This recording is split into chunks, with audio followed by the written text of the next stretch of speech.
Em 1966, durante a construção de um estádio gigantesco no México, operários explodiram mais de 63 mil metros quadrados de rocha vulcânica. Em alguns trechos, corpos caíram dentro desses fossos e nunca foram resgatados. Por fim, o estádio foi construído por cima desses corpos. Estamos falando do Estádio Azteca, palco da Copa do Mundo de 2026, mas que em outros momentos da história também foi um importante palco do futebol mundial, do Brasil de Pelé nos anos 70 e da Argentina de Maradona em 1986. Mas para além disso, dizem que o Estádio Azteca foi construído em cima de um cemitério do povo azteca. Fica comigo nesse vídeo que eu te conto tudo nos mínimos detalhes. Este é o primeiro de uma série de vídeos sobre a Copa do Mundo de 2026. Vamos usar o futebol para falar de diversas áreas do conhecimento sob o ponto de vista científico. Portanto, se inscreva no nosso canal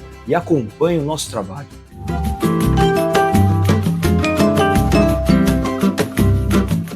Muita gente na internet está se perguntando: a Copa do Mundo de 2026 vai começar em cima de um cemitério azteca?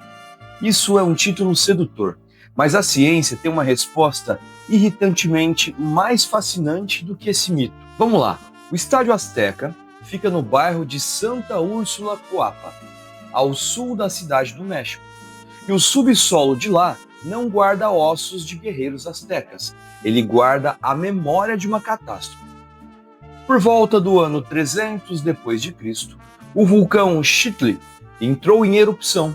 O fluxo de lava enterrou completamente uma cidade inteira que se chamava Cuicuilco, uma das mais avançadas da Mesoamérica. E ela foi enterrada sob metros de rocha basáltica negra.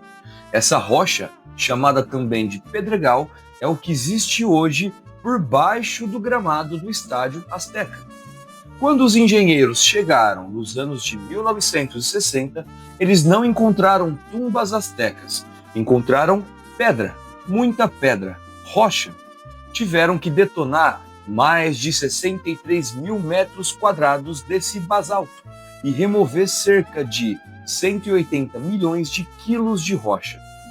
Então, não existe cemitério azteca por ali.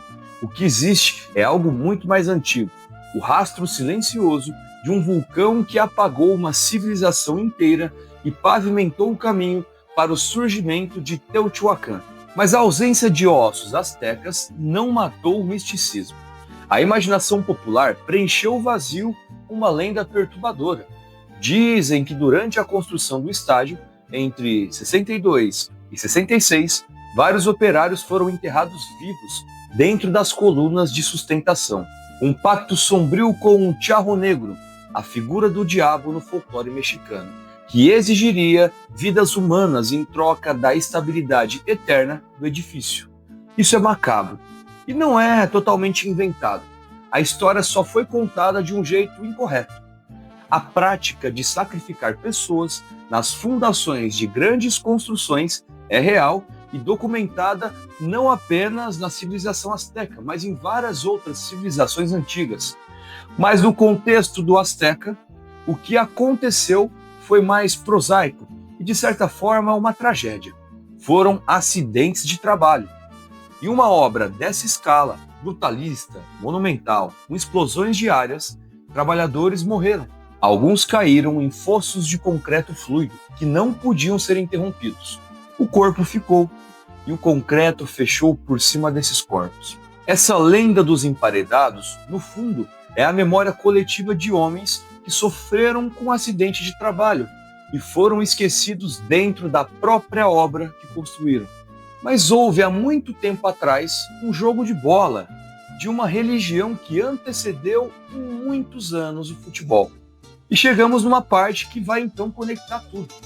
Antes do futebol, os povos mesoamericanos praticavam o Ulamalistle, o jogo de bola, há mais de 3.500 anos.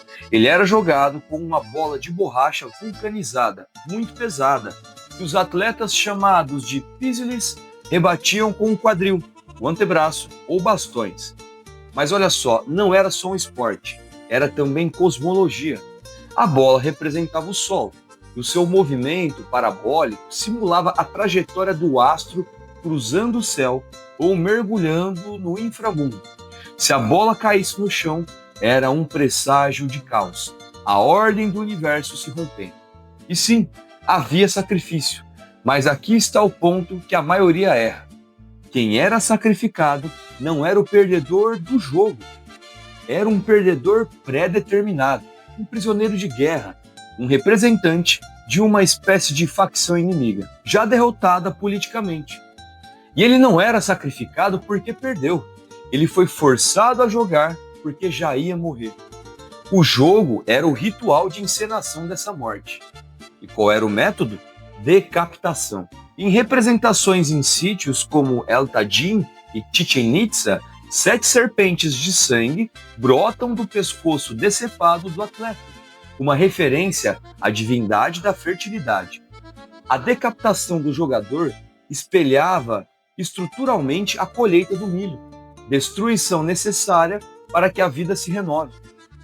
Em 2001, arqueólogos escavaram em pleno centro histórico da Cidade do México e encontraram o Teotlachtli, que era a quadra de jogo de bola sagrada de Tenochtitlán. Entre as descobertas, vértebras cervicais de 30 indivíduos, crianças e jovens, anatomicamente posicionadas. O jogo literalmente sob a cidade moderna.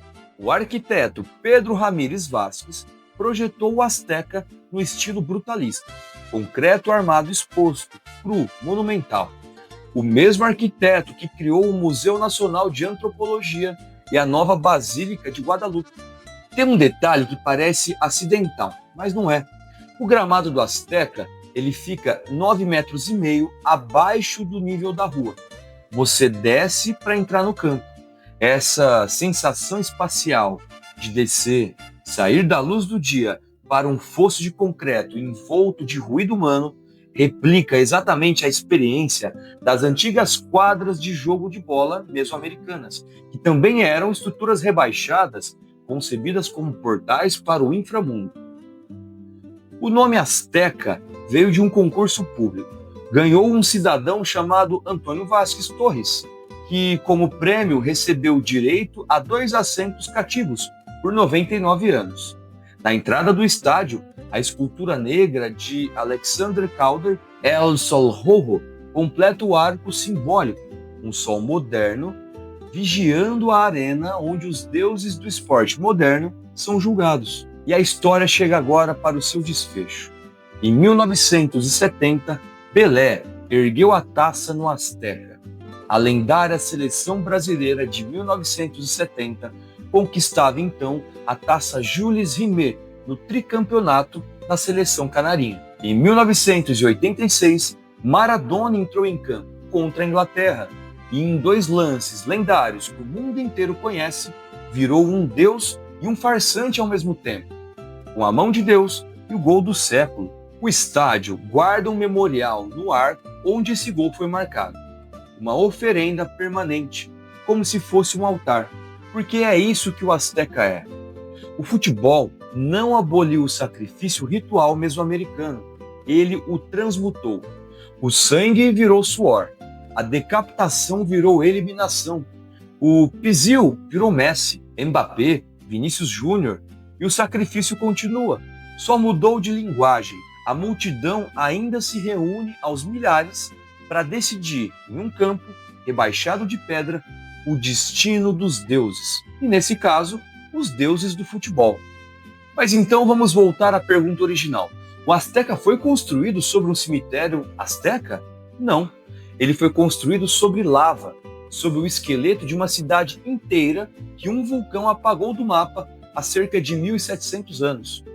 A fascinação com o sacrifício azteca, ela é segura, é antiga, distante e até romantizável, digamos assim. O Estádio Azteca, em 2026, vai mais uma vez sediar jogos de Copa do Mundo. Sob o gramado híbrido e novo, os vestiários modernos e as lonas publicitárias, as fundações de rocha basáltica do Chile vão continuar lá, imóveis, inalteráveis e indiferentes. A Arena de Pedra continua, o ritual permanece e a multidão, como sempre, vai descer até o fundo para acompanhar tudo de perto. Antes eram os deuses astecas, hoje são os deuses do futebol. Se você gostou desse vídeo e dessa humilde viagem no tempo, curta, comente, compartilhe e principalmente se inscreva no canal, acompanhe o nosso trabalho, fique ligado, porque em breve outros vídeos relacionados à Copa do Mundo virão. Muito obrigado pela sua atenção e até a próxima!